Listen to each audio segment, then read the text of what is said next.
monde! Alors là, je vous embarque en fait pour un tour d'atelier aujourd'hui. J'ai rangé un petit peu l'atelier parce que moi, avec le confinement, je suis en télétravail toute la semaine, mais ça me fait du bien un peu de prendre du temps pour coudre et puis faire autre chose.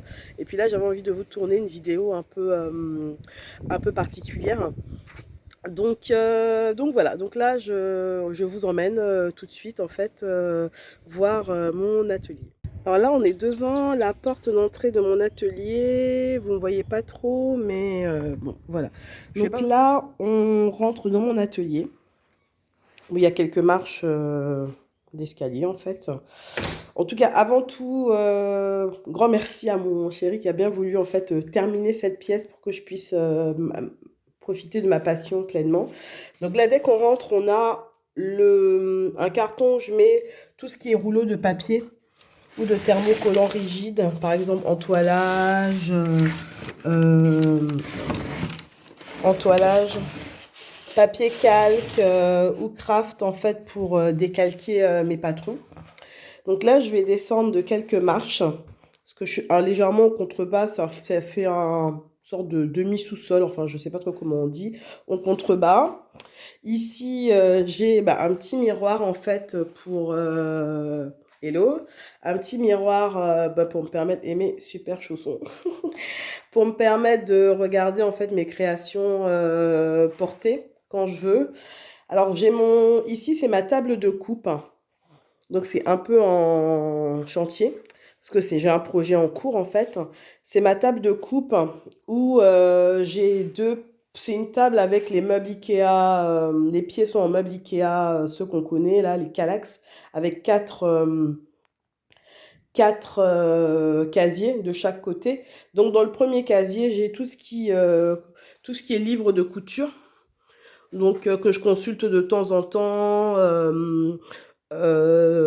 Chez celui-ci, coudre le stretch par exemple. Celui-ci qui est vraiment très sympa. J'ai pas encore, je l'ai feuilleté, j'ai pas encore regardé cousu de modèle dedans, mais ça ne saurait tarder. J'ai aussi ce livre que j'aime bien, Mille et une robes. Vous connaissez mon amour pour les robes, pour celles qui me suivent en fait sur le podcast. Donc il y a des modèles qui sont assez sympas, en plus évasés, et puis il y a des modèles qui sont vraiment très sympas qu'il faudra que je teste évidemment. Moi j'aime bien cette petite robe noire là par exemple, elle est vraiment très jolie. Ensuite j'ai quelques livres de crochet pour faire des amigurumi. Alors pour celles qui connaissent pas, ça se présente comme ça. Ça c'est des livres que j'ai eu à Noël pour faire des petits amigurumi. Donc voilà, donc là c'est ma bibliothèque et puis en fait toute ma collection de magazines de couture, La Maison Victor, fait main, voilà, Burda Style. Je pense que ça doit être le dernier que j'ai acheté, Burda Style. Et pourquoi je l'ai acheté? J'aimais bien. Il y avait une robe chemise là qui me plaisait beaucoup. Celle-ci, elle me plaît beaucoup, cette robe chemise. Donc, je vous montre le dessin technique. Est-ce que ça va faire la mise au point ou pas? Je trouve qu'elle est vraiment jolie et vraiment sympa, très féminine. Donc, je pense que celle-ci, je vais certainement la faire. Donc là, on a ma table de coupe qui doit faire à peu près... est-ce que j'ai la mise au point? Ma table de couture qui fait en longueur 1,40 m, je pense, et en largeur 80. Ma table de couture avec mon projet en cours. Là, la couleur, elle n'est pas vraiment fidèle, mais c'est plus un framboise qu'un bordeaux. Là, un framboise bordeaux. Là, ici, c'est tous les tissus que je projette de coudre pour cet été. Donc, on en parlera ultérieurement dans une autre vidéo. Ici, dans cette autre partie du meuble, j'ai tout ce qui est un peu la mercerie. Donc, hop, avec une main, c'est pas forcément évident. C'est des boîtes que j'ai recyclées. Donc là, j'ai tout ce qui est boutons dans cette boîte-là. Pression, boutons récupérés. Tout ce qui est boutons récupérés. sur des vêtements assez anciens, etc. Je remets tout en place. Ouh. Si j'y arrive, ouais, je mettrai tout à l'heure. Là, j'ai tout ce qui est ruban, sangles pour faire des sacs, etc. Et puis ensuite, j'ai tout ce qui est passe-poil. Là, j'ai mes élastiques. J'ai tout ce qui est élastique. Et en dessous, j'ai une boîte avec hop là, toutes mes fermetures éclairs. Donc tout ce qui est fermeture éclair, voilà. Donc en fait, c'est clair que quand je veux faire un projet, j'essaie de voir si avant j'ai toutes les fournitures parce que ça évite d'acheter tout en double, en triple, en quadruple. Ce que je faisais en fait au début quand j'ai commencé à coudre, j'ai acheté directement tout. Enfin bref, c'était une vraie catastrophe. Et donc là, j'ai quand même pas mal de choses. J'ai des choses qu'on m'a donné, du matériel qu'on m'a donné aussi. Donc du coup, j'essaie de travailler avec ça. Donc ici, j'ai un autre meuble, un petit meuble, une petite commode. Là, une petite commode. Alors dans le premier tiroir de la commode, j'ai... hop, je vais essayer de l'ouvrir un moment.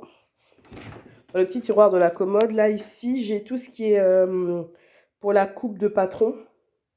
J'ai mes réserves d'aiguilles, d'épingles. J'ai ici mon pistolet à colle, des pressions cam, de l'amidon pour le viscose, pour la viscose plutôt. Dans le premier tiroir, c'est ce que j'ai. Toutes mes règles de traçage en fait pour les patrons. Dans le deuxième tiroir, j'ai tout ce qui est en fait mes autres thermocollants un peu plus souples, hein. Voilà. Donc j'ai à peu près tout là, il n'y a pas grand chose finalement. Il faudrait que j'en rachète parce que je risque bientôt. Là j'ai encore, là c'est mes réserves un peu de fourniture, du scotch, des réserves de craie, tout ça, etc. Un peu de papier aussi à patron qui reste là, enfin qui n'a rien à faire là. Mais bon, qui est quand même rangé là. Le dernier tiroir, j'ai tout ce qui est un peu matériel technique, des piles, des rallonges, tout ça que j'installe quand je couds, quand je tourne mes podcasts. Et ici, j'ai un peu de matériel de scrapbooking aussi, parce que j'en ai fait à une époque. Et puis, donc voilà, c'est rangé là. Là, là, c'est le coin que vous connaissez un petit peu. C'est là que je tourne en fait les podcasts pour celles qui me suivent. Donc là, je mets une petite chaise à cet endroit-là à peu près. Et puis j'ai tout en fait devant moi. J'ai une vieille machine à coudre qu'on m'a donnée. Cette machine appartenait à une dame qui est décédée maintenant et que j'aime beaucoup. Je m'en sers de temps en temps. Fonctionne très bien, c'est une Singer. On parlera après moi de mes machines. Ici, j'ai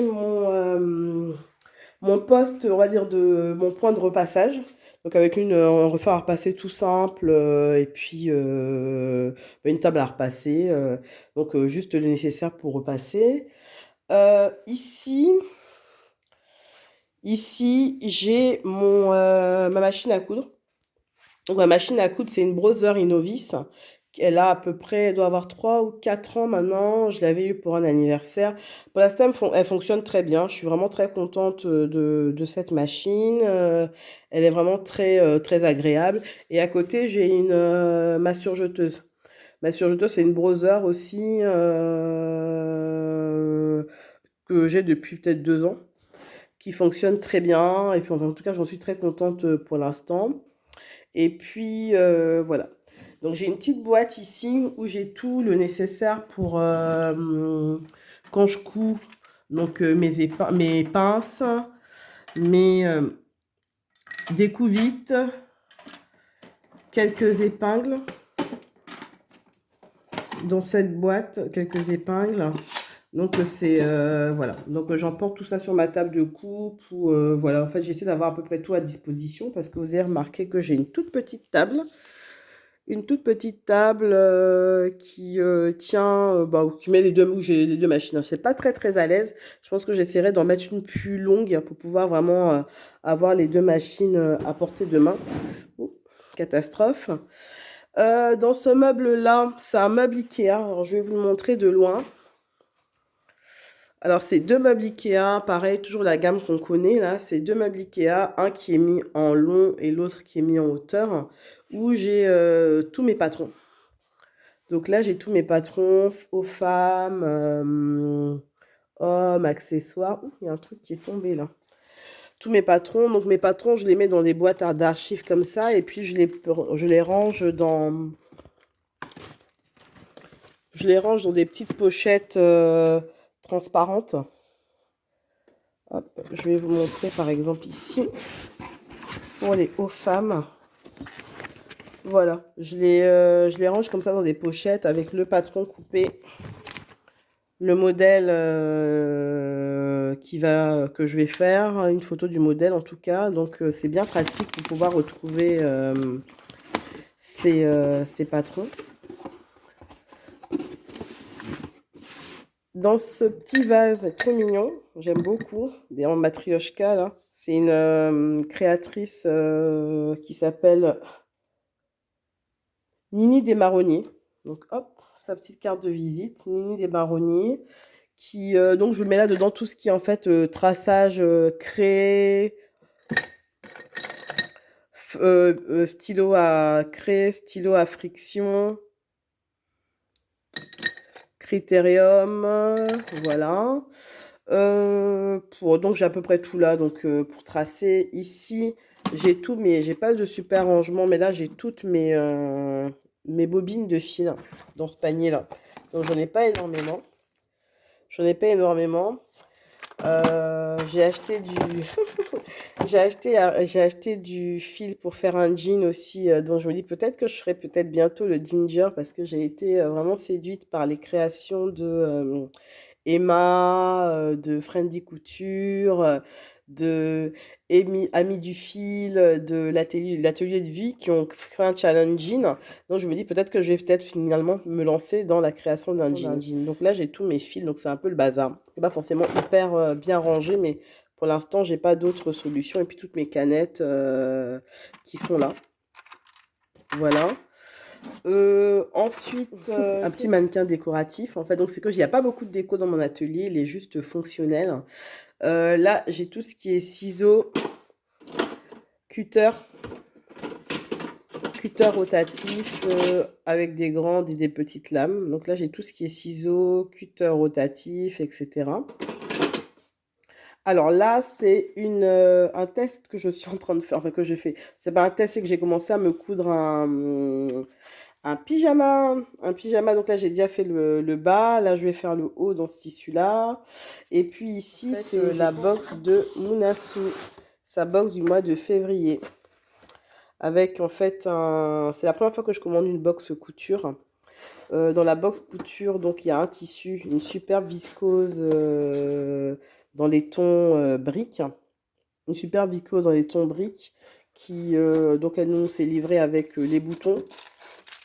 Donc c'est livré avec, voilà, qui est livré avec les boutons et puis le fil assorti. Le petit fil assorti, voilà. Alors du coup, moi, là, le patron n'est pas livré avec. Alors moi, je savais pas, enfin c'est un cadeau, je savais pas qu'il y avait, en fait, pour 2 € de plus, on peut avoir le livret explicatif et le patron imprimé. Donc là, il faudra que j'imprime le patron chez moi pour pouvoir commencer mon ouvrage. Ici, j'ai ma petite station de thé, en fait, donc voilà, quoi. C'est avec des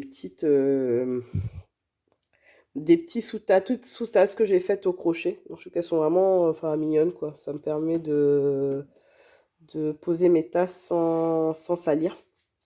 Sans salir. Donc là, j'ai pas de tasses parce qu'elles sont au lavage dans la maison. Donc là, j'ai ma...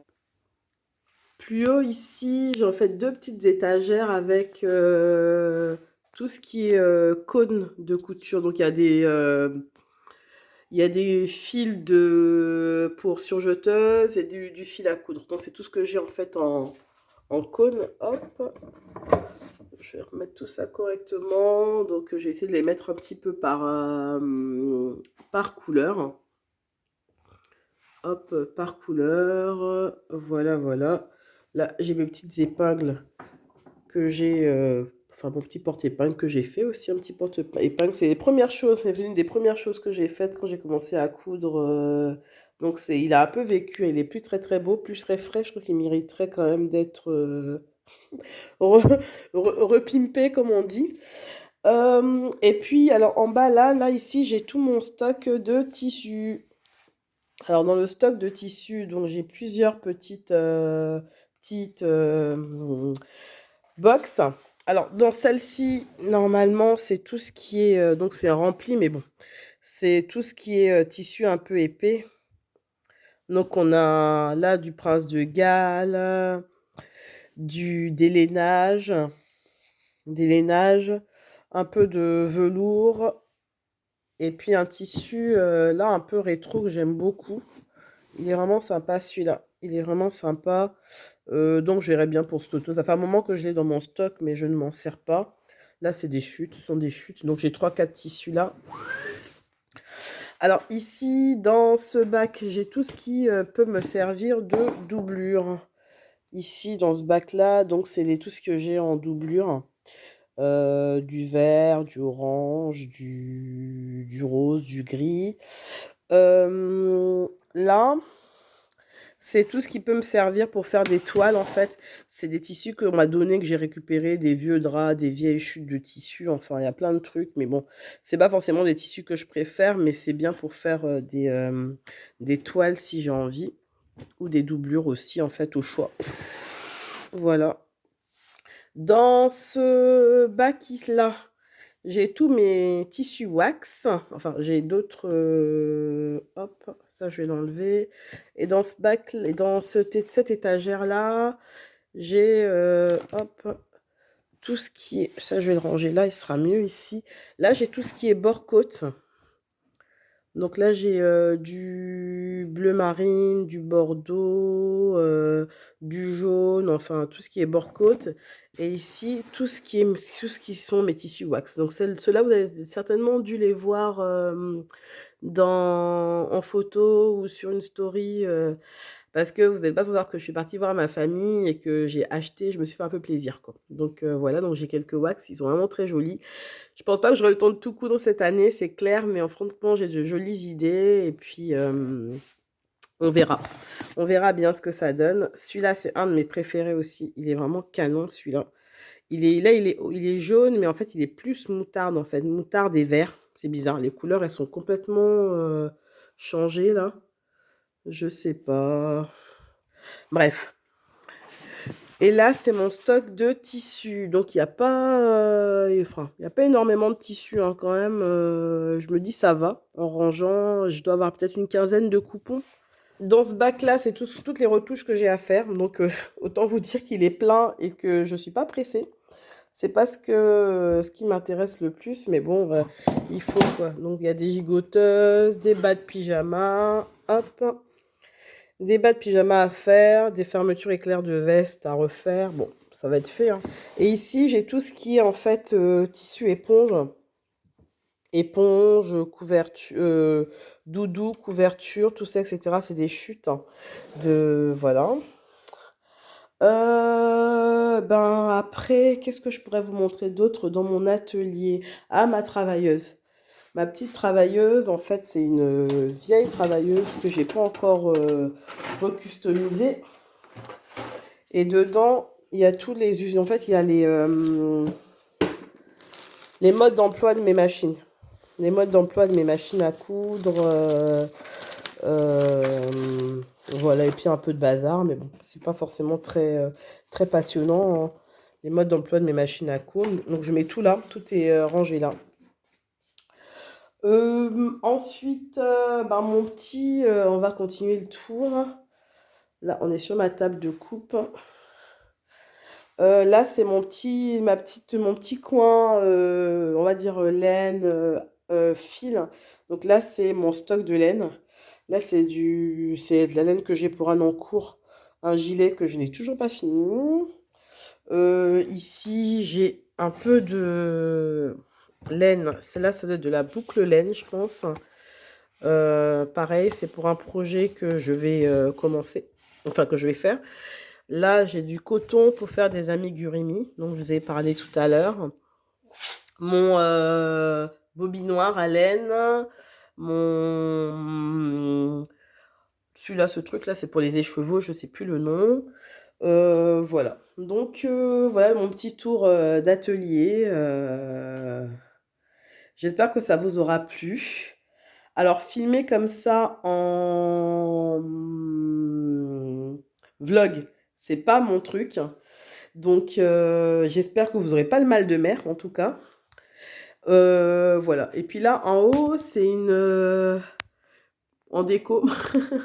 C'est une petite machine à coudre en déco, une vieille Singer. Je sais même pas si elle fonctionne. Alors, c'est mon chéri qui me l'a installée là, en fait, pour faire un peu déco. Donc, voilà. Donc, je trouve qu'elle est très jolie. Il manque un peu de déco quand même dans mon atelier, je vous l'accorde. Mais en tout cas, il est fonctionnel. Moi, c'est une pièce dans laquelle je me sens bien. Je sais que je passe du temps ici, très peu de temps finalement, parce que comme c'est à côté de la maison, je passe très peu de temps finalement, mais en tout cas, je suis contente d'avoir cette pièce pour moi. Là, c'est une ambiance un peu le soir dans mon atelier. Voilà, là je vous montre un peu. Là, c'est l'endroit où je filme mes podcasts habituellement. Donc normalement, je rajoute une petite chaise, un petit fauteuil en fait pour là en fait dans ce coin-là. Et puis vous avez en fait voilà le visuel que vous avez normalement quand je fais un podcast en fait pour vous présenter mes créations. Donc moi j'aime bien en fait voilà mon petit atelier en fait le soir, hein, une ambiance comme ça un peu cosy, un peu chaleureuse. Je vous avais pas montré tout à l'heure, si peut-être. Voilà, j'ai toujours mon petit chauffe-épaule, ma petite couverture un peu de mamie. Je vais coudre un petit peu avec un peu plus de lumière quand même, je pense. Mais c'est une ambiance que j'aime bien des fois. J'aime bien me poser un peu au calme. Et voilà, ici, au calme. Donc voilà, donc le petit room tour du soir. Là, c'est quelque chose que je vous ai montré cet après-midi, je pense. Et puis voilà, là, ce sont mes petits loups, mon PC. J'ai pas de bureau en fait dans mon atelier, j'ai juste un PC parce que je, je fais que les coudre en fait. Tout ce qui est impression, tout ça, je le fais en haut chez moi. Et puis voilà. Bah écoutez, je vais vous quitter avec ces images un peu le soir, un peu tranquillou. Et puis belle soirée à vous. Et puis j'espère que ce room tour vous aura plu. Voilà.